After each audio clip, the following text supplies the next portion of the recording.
Okay, so this just arrived. A wireless doorbell. Don't know what it is, what it's like. It's only $9.99 I think. Just for me, one of my relations. Let's have a look. Can't be much to them, but you don't need to be. So that's obviously the receiver. Batteries go in the back. Doorbell.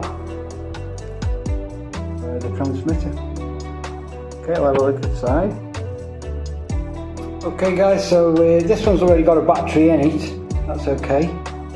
And I've just had to put 3 double A's in that one. Put some old ones.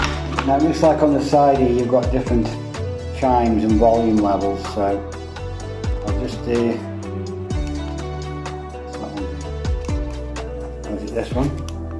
I haven't put the back on yet. Oh. Okay, it did work a minute ago. Alright, so that's working there. So that changes the ringtones.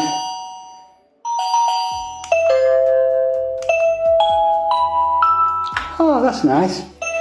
Now the range, let's come round here, go around here to the front door, where it would be a good place to have this. Yeah, okay, that might be fine for £10. Obviously it's got the sticker still on it. £10. Beautiful.